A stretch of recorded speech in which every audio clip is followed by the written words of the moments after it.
One of the first things to consider when you're creating your intermittent fasting schedule, especially if you're looking to achieve a weight loss goal, is to first try as much as possible to get your meals during daylight hours. Of course, this is really dependent on your own individual schedule, but if you have some flexibility with when you're going to be eating, this can weirdly have a pretty big impact, and especially if you can get your first meal to start a little bit past that morning time. This is because earlier in the morning, especially when we're first waking up, our stress hormone cortisol is going to be slightly elevated. That's just a normal part of the process of waking up. It helps to give us energy and get us started for the day. But as a result of that, we are also more insulin resistant first thing in the morning. This means that if you're eating something first thing in the morning, you're more likely to have a larger insulin response. And since insulin is our storing hormone, this would be directly working against your weight loss goals. So how would this look into practice? Let's say you have a 12-hour fast. Then to try and hit those daylight hours and to try and not eat too early in the morning, this would look something as simple as eating between 8 a.m. and 8 p.m. And then from there, if you're having like a 14-hour fast, then you can push your meals a little bit later into that morning. So your new eating window with a 14-hour fast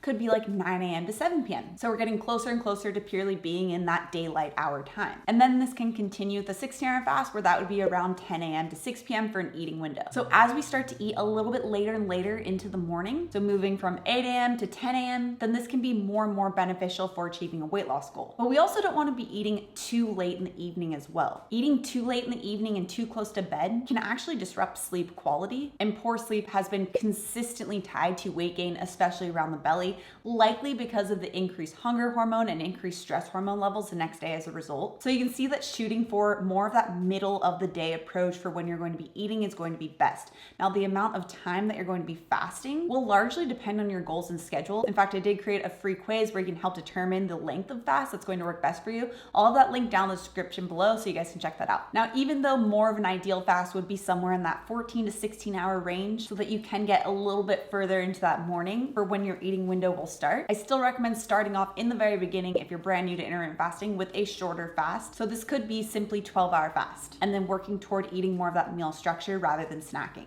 Or even starting off with the 14-hour fast is a great place to start. But if you jump in too quickly with a longer fasting period and a shorter eating window, this can make for a pretty difficult adjustment period. Now, eventually, even within a few days or a few weeks of using intermittent fasting, hunger levels start to generally decrease, making it a lot easier to maintain that fasting period. But in the beginning, especially if you're used to eating often, it might be a bit of a transition. So starting off with a 12 or 14-hour fast is a really great place to start. Now, a really important strategy to keep in mind when it comes to your intermittent fasting window is window shifting. So this is simply where you're shifting your eating window on any given day to allow for some social occasions, celebratory events, or just dinner with friends. This makes intermittent fasting a much more sustainable practice because let's go back to that 10 a.m. to 6 p.m. eating window. If you maintain that all throughout the week, but then you don't allow for some shifting to happen when you have dinner with friends, you might not be able to eat with your friends at dinner, and that can feel pretty isolating. And you're probably not going to stick with that for very long. So what I recommend is on those days when you do know that you have some type of social outing is to simply shift your eating window for just that day and then shift back to your normal schedule the very next day. So like let's say you have dinner reservations at 7 p.m. You know that it's probably going to end around 8:30 p.m. You could simply take your 10 a.m. to 6 p.m. window and on that day start at 12:30 instead of 10 so that your eating window would then end at 8:30. And then the very next day you'd go back to that 10 a.m. to 6 p.m. This makes it so much more sustainable and such an easier way to incorporate intermittent fasting into your life. But as much as possible, I do recommend trying to stay on some amount of a schedule. So this could be like your work week, sticking with more of that 10 a.m. to 6 p.m. or whatever schedule you decide, and then allowing for window shifting on the weekends. That way you get in the habit of using intermittent fasting and it's not something that you eventually really even have to think about. In fact, if you're brand new to intermittent fasting, I have the summer intermittent fasting challenge starting on Monday, July 5th.